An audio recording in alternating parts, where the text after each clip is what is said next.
ഇപ്പോൾ നമ്മൾ എത്തിയിട്ടുള്ളത് ഉത്തർ പശ്ചിം റെയിൽവേ ജയ്പൂർ. ജയ്പൂരിൻ്റെ റോഡുകൾ നമുക്ക് വേണ്ടി അങ്ങനെ തുറന്നിട്ടിരിക്കുകയാണ്. ബാക്കിയുള്ള കാര്യങ്ങൾ നമുക്ക് പൊതുവെ പുറകെ നമ്മൾ എത്തിക്കാം. ഇപ്പോൾ നമ്മളിപ്പോൾ ഇവിടെ വന്നിരിക്കുന്ന അവമഹലിലാണ് വന്നിരിക്കുന്നത്. അവമഹലിൽ എൻട്രി ഫീസായിട്ട് ഇന്ത്യക്കാർക്ക് 52 രൂപയും ഓരോ നാട്ടുകാർക്ക് ഓരോ ഫീസാണ് പറഞ്ഞിട്ടുള്ളത്. ഇപ്പം സ്റ്റുഡൻസിനൊക്കെ ആയിട്ടുണ്ട്. ഇന്ത്യൻ സ്റ്റുഡൻസിനൊക്കെ ആണെങ്കിൽ 22, ഇന്ത്യൻ ചൈൽഡ് കുട്ടികൾക്ക് 22, ഫോറിൻ സിറ്റിസണിന് 202, ചിൽഡ്രൻസിന് സ്റ്റുഡൻസ് അല്ലെങ്കിൽ ചിൽഡ്രൻസിനൊക്കെ ആണെങ്കിൽ 102 റേറ്റ് വരുന്നത്. പിന്നെ ഗൈഡ് കാര്യങ്ങളൊക്കെ ഉണ്ട്. അതിനൊക്കെ 4 പേര് വരുമ്പോൾ 400 രൂപ, 6 പേർക്ക് ഇങ്ങനെ ഡിഫറെൻ്റ് ആയിട്ടാണ് ഇതിൻ്റെ അകത്ത് ഉണ്ടാവുക.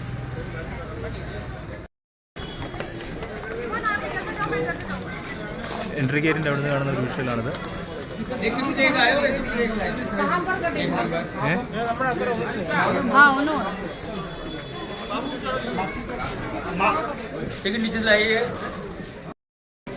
ഇതാണ് ഇതിൻ്റെ എൻട്രീസ്.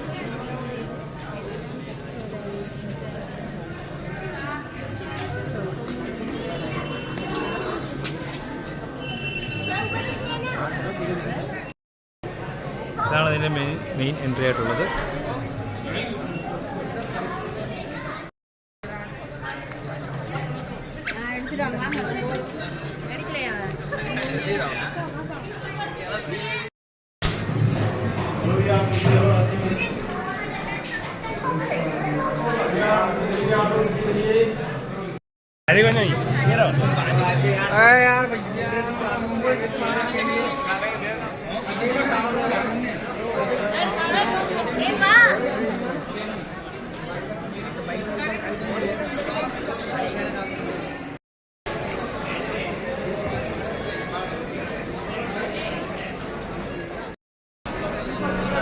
അങ്ങനെ നമ്മൾ ജയ്പൂർ റെയിൽവേ സ്റ്റേഷനിൽ എത്തിയിട്ടുണ്ട്.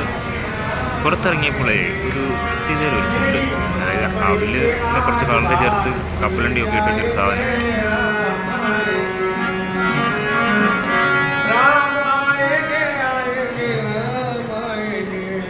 ഇവിടെ ഇപ്പോൾ നമ്മളെ വണ്ടിക്കാർ നമ്മളെ വന്ന് വണ്ടി ഇപ്പോൾ പിടിക്കുക, നമ്മളെ വലിച്ചു തരുന്ന പരിപാടി ഒന്നുമില്ല. വേണ്ടെന്ന് പറഞ്ഞാൽ ഞാൻ പറഞ്ഞ് പോകുന്നുണ്ട്. പക്ഷേ അത് ഡൽഹിയിൽ വെച്ചെന്നപ്പോൾ അങ്ങനെ കേട്ടോ, വലിച്ചു കയറ്റുക, തീർത്തു പോയെന്ന്.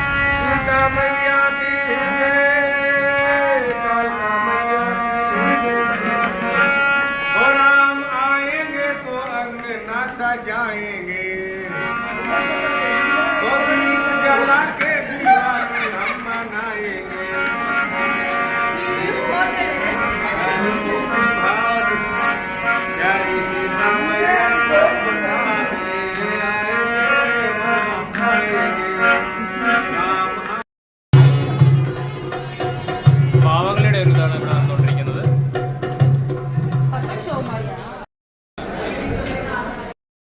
ഹവാ മന്ദിറിൻ്റെ ഒരു അകക്കാഴ്ചയാണ് നമ്മൾ ഈ കാണുന്നത്. ഇവിടെ മുഴുവൻ ജനലാണ്. ഈ ജനലിൽ കൂടെ കഴിഞ്ഞാൽ റോഡിലോട്ടുള്ള കാഴ്ചകളൊക്കെ കാണാൻ സാധിക്കും. അതിൽ ഒരു ജനലിൻ്റെ അകത്തൂടെ കണ്ടു മുൻവശം നമുക്കിവിടെ എടുക്കാനുണ്ട്. ഫോട്ടോസൊക്കെ നമുക്ക് അങ്ങോട്ട് പോകാം.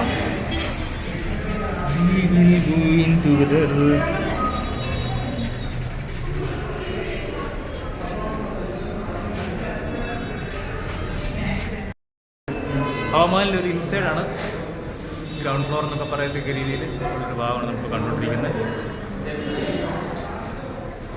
ആ ഭാഗത്താണ് നമ്മൾ പാവകളി കണ്ടുകൊണ്ടിരുന്നത്. ഞങ്ങൾക്ക് ഇവിടെ വന്നപ്പോഴേ ഒരു തമിഴ് ഫാമിലി അവർക്കൂടെ നമ്മളോട് കിട്ടിയിട്ടുണ്ട്. ഇടയ്ക്ക് ഞാൻ കാണിക്കാം, പ്രത്യേക സംഭവത്തിൽ തന്നെയാണ്. ഇപ്പോൾ ഇവിടുത്തെ ഓരോ വർക്കുകൾക്കും നല്ലതായിട്ടുള്ള ഒരു പ്രത്യേകതയുണ്ട്. ഇറങ്ങിയ പറ്റുള്ളൂ. രാജസ്ഥാനിലെ ഒരു പ്രത്യേക വാസ്തുവിദ്യ സ്റ്റൈൽ വെച്ചിട്ടാണ് ഇത് പണിതിരിക്കുന്നത്. വളരെ സെക്കൻഡ് ഫ്ലോറിലോട്ട് വരുമ്പോൾ കാണാൻ പറ്റുന്ന കാഴ്ചകളാണ്. മഹൽ എന്ന് പറയുമ്പോൾ ഹവ എന്ന് പറഞ്ഞാൽ കാറ്റ്. എല്ലാ കിളിവാതിൽ ഇങ്ങനെ ഉണ്ടാവും ഓരോ ഗ്യാപ്പിലും. കാറ്റ് ഗ്ലാസിനൊക്കെ ഒരു പ്രത്യേക കളർ കൊടുത്ത് ഡിസൈൻ ചെയ്തിട്ടുണ്ട്. ആ ഒരു രീതിയിലാണ് രാജസ്ഥാനി കല എന്നൊക്കെ പറയത്തക്ക രീതിയിൽ. It's very beautiful. ഫസ്റ്റ് ഫ്ലോറിലെ ബാൽക്കണി വന്ന് നിൽക്കുമ്പോൾ കാണാൻ സാധിക്കുന്നതാണ്. നമ്മളോട് ആ വഴിയായിരുന്നു കയറി വന്നത് അകത്തോട്ട്. നമ്മൾ ആ പാട്ടുകാരൻ്റെ ഇത് കണ്ടത്. മുന്നേ ഞാൻ കുളത്തിനെ കാണിക്കാൻ മറന്നു കേട്ടോ. നമ്മുടെ മുന്നത്തെ കണ്ടോ, ആ കിരീടം പോലെ നിൽക്കുന്നുണ്ടോ ഗോപുരങ്ങളൊക്കെ. It's beautiful. ഒരു രാജസ്ഥാൻ ആ വാസ്തു സിദ്ധിയുടെ ആ കലാരൂപത്തിൻ്റെ അകത്തുണ്ട്. ഇതാണ് ഞാൻ പറഞ്ഞ തമിഴ് ഫാമിലിയിലെ കൂടെ ഒരു ചേച്ചി. പുള്ളിക്കാരുടെ കൂടെ ആ ചേച്ചി അങ്ങ് പാടാനെങ്കിൽ ആയിരുന്ന ഒരു ദിവസമാണ്. പക്ഷേ ഇവിടെ പാടി കഴിയുമ്പോഴേ അടുത്ത ആളെ വിളിച്ച് നമുക്ക് ഇങ്ങോട്ട് പോകാൻ കേട്ടോ, ഇല്ല പൈസ കൊടുക്കും. കാരണം താല്പര്യമുള്ള കൊടുക്കാം, ചിലവ് ചുരുക്കി വരുന്നവർ ഒന്ന് അഡ്ജസ്റ്റ് ചെയ്ത് നിൽക്കുക. അവരുടെ ഒരു ജീവിതമാർഗ്ഗം ഉത്സവമായിരിക്കുമല്ലോ അല്ലേ.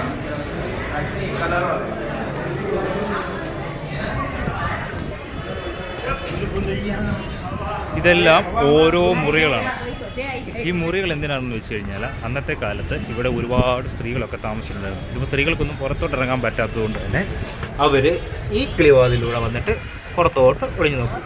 മറ്റേ നാഗവലി ഡാൻസ് കളിക്കുമ്പോൾ മറ്റേ ആരാ മോഹൻലാലും സുരേഷ് ഗോപി ഇപ്പോൾ ഒന്ന് ഒളിഞ്ഞു നോക്കത്തില്ല എന്ന് പറഞ്ഞ പോലെ ഇതാണ് കിളിവാതിൽ. ഇത് ഇങ്ങനെ കൂടെ തുറക്കും, ഇങ്ങനെ നോക്കും. ഇപ്പോൾ റോഡിൽ നടക്കുന്ന കാര്യങ്ങളൊക്കെ കാണാൻ സാധിക്കും. പിന്നെ അവിടെ ഒരു ഹോട്ടലിനകത്ത് കണ്ടോ, അവിടെ ആൾക്കാർ ഫോട്ടോ എടുക്കുന്നുണ്ടോ, അവിടെ നമുക്ക് ഫോട്ടോ എടുക്കാം. അവിടെ എന്തോ അവിടെ മേടിക്കണം, എന്നാലും ഫോട്ടോ എടുക്കാൻ പറ്റുള്ളൂ എന്നുള്ളത് അവർ പറയുന്നത്. അപ്പോൾ പോയി നോക്കാം.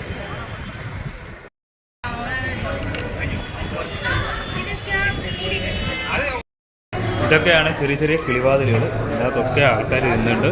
പുറത്തെ സീനറീസ് ഒക്കെ പിടിച്ചുകൊണ്ടിരുന്ന ഒരു കാലഘട്ടം ഉണ്ടായിരുന്നു. അവിടെ ഭയങ്കര കളർഫുള്ളായിട്ടല്ലേ കൊടുത്തിരിക്കുന്നത്.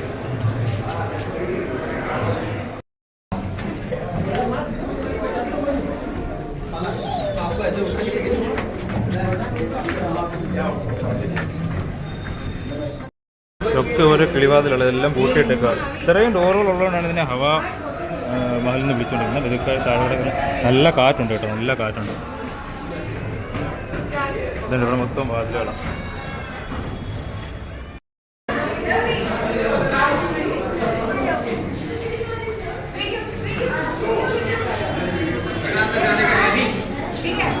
കിളിവാതിലുകളല്ലാണ്ട് ഇവിടെ ഒന്നുമില്ല കേട്ടോ, കളർഫുള്ളായിട്ട്. അതിൻ്റെ ഇടയ്ക്ക് പിന്നെയും വാതിൽ, ഓരോ ഇത് കഴിയുമ്പോഴും ഓരോ വാതിലുകളും. ഈ ഇതിനപ്പുറത്ത് പോകാൻ പറ്റത്തില്ല കേട്ടോ, സാർമാരത്തപ്പെട്ട നല്ല അടി കിട്ടും.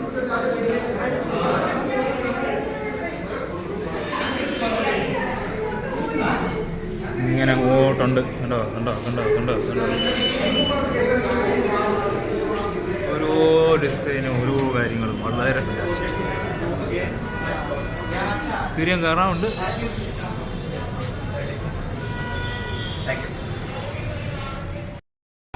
സെക്കൻഡ് ഫ്ലോർ കഴിഞ്ഞ് അടുത്ത ഫ്ലോറിലേക്ക് ഇനി പോവാം.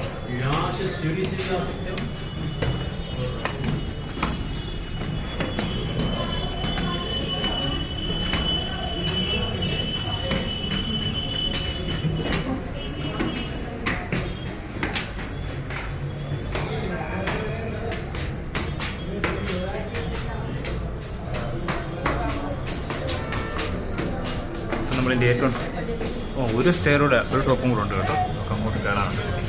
വാവ്, റോഡ് കാര്യങ്ങളൊക്കെ കാണാം.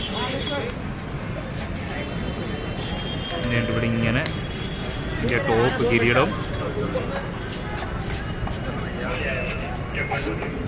പിന്നെ ഇങ്ങോട്ടൊക്കെ വന്നു കഴിഞ്ഞ് കഴിഞ്ഞാൽ നമ്മൾ വന്ന ഗ്രൗണ്ട് എൻട്രിയാണത്. പിന്നെ അങ്ങൊരു മല കാണാം, അത് ഏതൊരു ഫോർട്ടാണെന്ന് തോന്നുന്നു. നമുക്ക് സമയം കിട്ടുമെന്ന് അങ്ങോട്ടൊന്ന് പോവാം.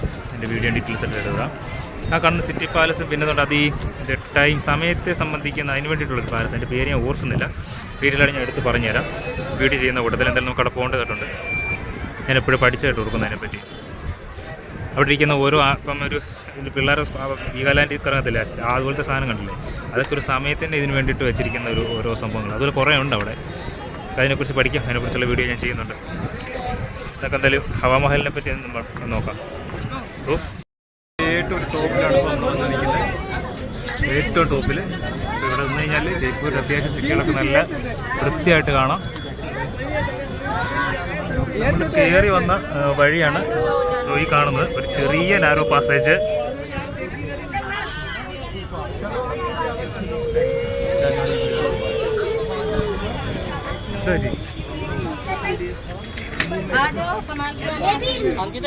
ഇപ്പം നമ്മൾ ഏറ്റവും ടോപ്പിലേക്ക് വന്നത് ഈ ഒരു വഴി കൂടെയാണ് കയറി വന്നത്. ഒരു നാരോ പാസേജാണ്.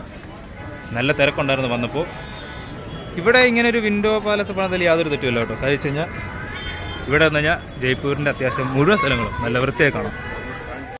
ഫ്ലാഗ് കിടന്ന് പാറി പറക്കുന്നുണ്ടോ? ഇപ്പോൾ ഇത് എക്സിറ്റ് ആണ്. നമ്മൾ എക്സിറ്റ് വഴിയിലൂടെ പോയിക്കൊണ്ടിരിക്കുന്നു. ബേബി ഫീഡിങ്, കുഞ്ഞുങ്ങൾക്കുള്ള മുല കൂട്ടുന്ന ആ ഒരു മുറിയാട്ടോ. കൃഷ്ണൻ്റെ ഒക്കെ ഒരു പടം വെച്ചിട്ടുണ്ട്, വെണ്ണക്കണ്ണൻ. ഇതിനകത്തൊരു ചേച്ചി ഇരിപ്പുണ്ടായിരുന്നു, അത് വേറെ ഒന്നുമില്ല, അല്ല പണി കിട്ടിയനായിരുന്നു. ഇവിടെ എന്തോരുണ്ട്, ഇങ്ങോട്ട് വന്നില്ല കേട്ടോ. സെറ്റഡ് ഫോർ ഹാൻഡിൽ ഗണേശ, ഗണപതിയുടെ ഒരു വിഗ്രഹങ്ങൾ,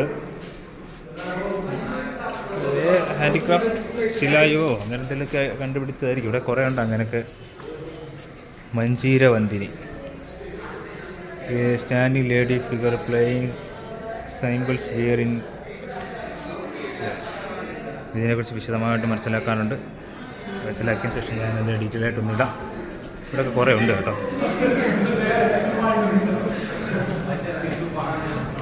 ഏതായാലും വെളിയോട്ട് ഇറങ്ങാം. ഇവിടെയുണ്ട്, കുറേ ഉണ്ട് കേട്ടോ. ഇവിടെ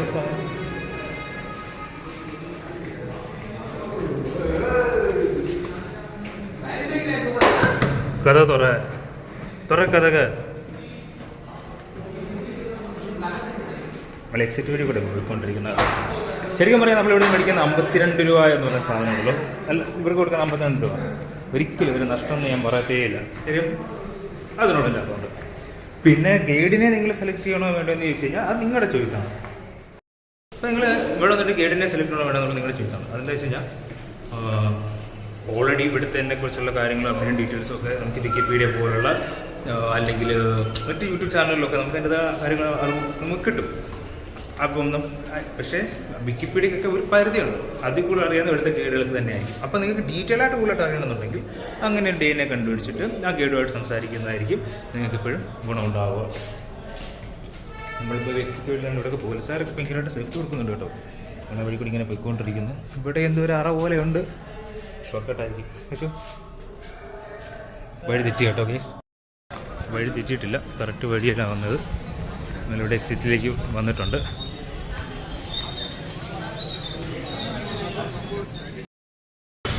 കൈസ്, നമ്മൾ കണ്ടുകൊണ്ടിരിക്കുന്ന അവാമഹലിൻ്റെ ആ ഒരു ഫ്രണ്ട് പോർഷനാണ് കണ്ടുകൊണ്ടിരിക്കുന്നത്. ഇത് കാണാനായിട്ട് ഞാനൊരു 500 രൂപ മുടക്കേണ്ടി വന്നു കേട്ടോ. അപ്പോൾ കൈ കാലം പിടിച്ചാണ് ഹവാമഹലിൻ്റെ ഒരു ഫ്രണ്ട് വ്യൂ എന്നല്ല, ഇതിൻ്റെ ഒരു മെയിൻ വ്യൂ. ഇത് ബാക്ക് സൈഡാണ് ശരിക്കും. നമ്മൾ ആദ്യം കയറിയതാണ് എൻട്രി. ബിസിനസ് അമ്മാരുടെ വരുമാനം. ഇവിടെ വന്നിട്ട് ഫ്രണ്ടിൽ ഫോട്ടോ എടുക്കാമെന്ന് വിചാരിച്ചു. അതായത് താഴെ വ്യൂ കിട്ടും. ഫ്രണ്ട് ഹോട്ടലുകളുണ്ട്, അവിടെ കയറി ഫോട്ടോ എടുക്കാം. പക്ഷെ അവിടെ കയറുമ്പോൾ തന്നെ അവിടെ കുറച്ച് പച്ചാട്ടന്മാർ എടുക്കുന്നുണ്ട്. ആ ഗേറ്റിൻ്റെ അവിടെ നിന്ന് 200 രൂപ, ഒരാൾക്ക് 200 രൂപ അല്ലെങ്കിൽ 250 ഓരോ ടോക്കൺ എടുത്തിട്ടാണ് മേളിലോട്ട് കയറാൻ. അതിൻ്റെ പൈസ ഉള്ളത് നിങ്ങൾക്ക് അവിടെ നിന്ന് കഴിക്കുകയും ചെയ്യാം. എന്നാൽ ഇവിടെ നിന്ന് ഫോട്ടോ എടുക്കാൻ പറ്റുള്ളൂ. അപ്പോൾ ഞാൻ കയറിയെടുത്ത് 200 രൂപ എടുത്തിട്ടാണ് നമ്മൾ കയറിയത്.